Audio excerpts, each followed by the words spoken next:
Voilà, bonjour, bonsoir. Quel que soit le lieu où vous vous trouvez, donc nous voilà encore pour continuer la formation en crypto-monnaie pour les débutants. Voilà, donc on s'était arrêté sur les différents types de crypto-monnaies, le Bitcoin, les altcoins et les jetons. Donc je disais que le Bitcoin, donc c'est la première crypto-monnaie qui a vu le jour. À l'issue du Bitcoin, donc on a également les altcoins. Donc ce sont des crypto-monnaies qui ont leur propre blockchain. Par contre, les jetons, appelés autrement des tokens ou bien des shitcoins, ce sont des crypto-monnaies qui ne possèdent pas leur propre blockchain, donc qui sont logés dans des réseaux différents. Voilà, donc on peut également donner un exemple.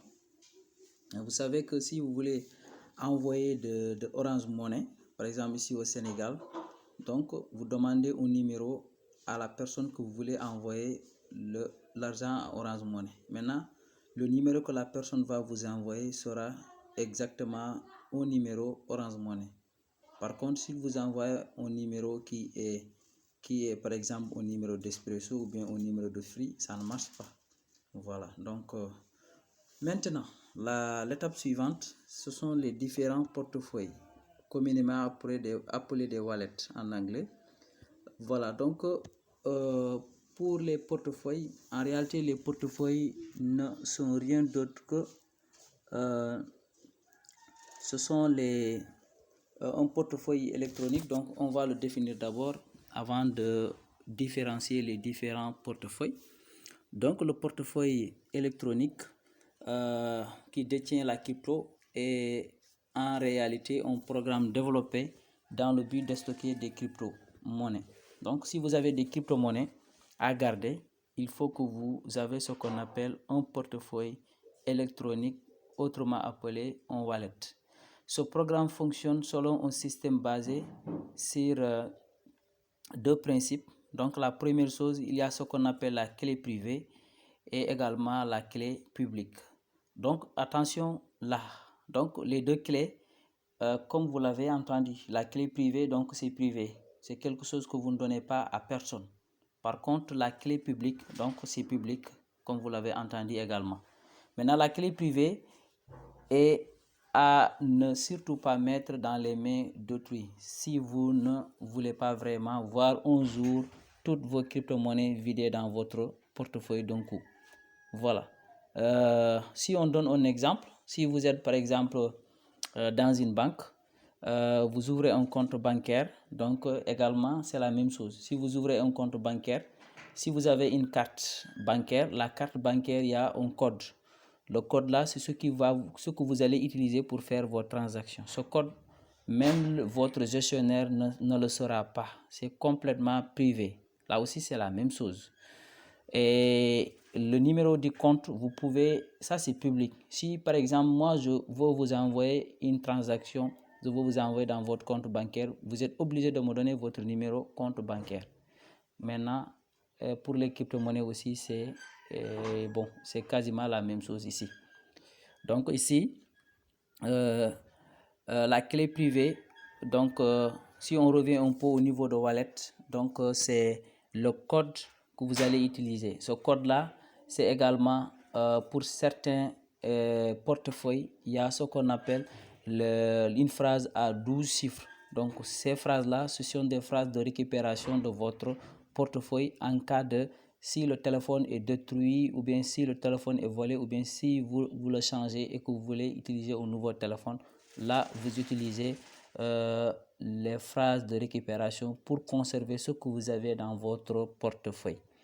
Bon, maintenant, le clé publique, c'est pour pouvoir recevoir. Si vous voulez recevoir une crypto-monnaie, donc il y a une clé publique que vous allez envoyer pour recevoir la crypto-monnaie que vous souhaitez recevoir. Tout ça, on va y revenir d'une manière plus détaillée. Bon, maintenant les différents portefeuilles. Après avoir connu c'est quoi un portefeuille ou bien un wallet, nous voici maintenant donc dans le sous-titre les différents. Donc nous avons les portefeuilles centralisés et nous avons également les portefeuilles décentralisés. Voilà, portefeuille centralisé. Donc, comme vous l'avez entendu, c'est centralisé. Voilà, portefeuille centralisé. Donc, c'est totalement, c'est un portefeuille qui, qui appartient par exemple à une société. Je peux donner un exemple de portefeuille centralisé. Si on prend par exemple le Coinbase. Coinbase, c'est un portefeuille mais qui est centralisé. Si on prend l'exemple de Binance, Binance également, c'est un portefeuille centralisé. C'est-à-dire ce sont des portefeuilles dont vous-même, vous ne détenez pas la sécurité du compte. La sécurité, donc, est gardée par la société. Par contre, le portefeuille décentralisé, donc comme vous l'avez entendu, décentralisé, c'est vous la personne qui possède ce portefeuille, vous avez une entière responsabilité, vous détenez votre propre sécurité. Là, on peut également donner des exemples de portefeuille. Voilà, l'exemple est donné en bas, en quatrième. Là, on a mis exemple du Trust Wallet. Trust Wallet, c'est un portefeuille, mais qui est décentralisé. Et c'est dans ce sens maintenant que nous allons essayer de faire une petite application. Voilà, à savoir l'installation et configuration du Trust Wallet. Trust Wallet, c'est un wallet ou bien un portefeuille qui garde des crypto-monnaies, des actifs, qui est un portefeuille décentralisé. Donc vous, après avoir téléchargé votre portefeuille qui est le Trust Wallet, donc en réalité, il n'y a pas que le Trust Wallet qui est un portefeuille décentralisé, il y en a beaucoup. Mais on va juste donner un exemple de portefeuille qui est le Trust Wallet. C'est là où on utilise le plus souvent parce qu'il y a l'exemple des sitcoins. Donc on verra également au fur et à mesure du temps. Bon, l'installation maintenant du Trust Wallet. Maintenant, avant de passer à cette application, il faudra comprendre. Donc, il y a des différentes étapes à suivre. La première chose maintenant, donc, c'est une application que vous pouvez télécharger au niveau de, si vous avez un téléphone version Android, vous allez au Google Play Store, vous cliquez, vous cherchez Trust Wallet, donc ça va venir et là vous téléchargez. Après avoir maintenant téléchargé, on va ouvrir. Maintenant à l'ouverture, donc il y a plusieurs fenêtres qui vont s'apparaître. On va essayer d'appliquer. Voilà, donc on va premièrement essayer de télécharger. Moi j'ai déjà mon portefeuille Trust Wallet. Donc on va juste partir au niveau de Play Store. Voilà, on va aller à l'application Play Store, ça est là. L'application, voilà, est là. On va premièrement ouvrir l'application. Non, on va aller sur l'application Play Store, très bien. Maintenant, à partir de là, on écrit Trust Wallet. Moi, je l'ai déjà. Une fois que je mets Trust Wallet, certainement, ça va venir, mais ça va mettre ouvrir ou bien mettre à jour. Voilà, ça met mettre à jour parce que il fut un beau moment, je n'ai pas mis en jour mon portefeuille Trust Wallet. Je vais la mettre à jour, ensuite on va continuer. Voilà, c'est également valable pour ceux qui possèdent un téléphone iPhone. Là, vous allez utiliser l'application Apple Store. Et là-bas aussi, vous allez rechercher Trust Wallet. Voilà, l'écriture est là. Je sais pas, j'espère que vous voyez ça. Voilà, excusez-moi. L'écriture est là. Excusez-moi.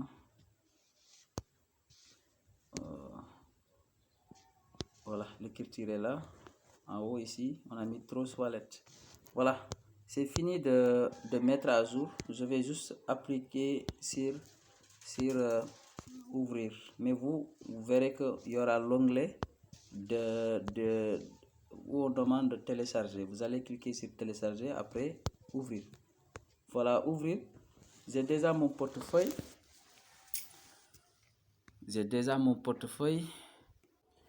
Voilà, après avoir ouvert, voici la page que vous allez recevoir à votre niveau. Voici la page que vous allez recevoir. Maintenant, comme que c'est la première fois que vous téléchargez, et là, vous allez directement cliquer là où on a mis créer au nouveau portefeuille. Vous allez cliquer sur créer un nouveau portefeuille.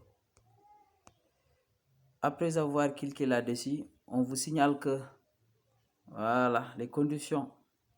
Je comprends que si je perds mes mots voilà, de récupération, je ne serai pas en mesure d'accéder à mon compte. Voilà, il faut que vous validez ça.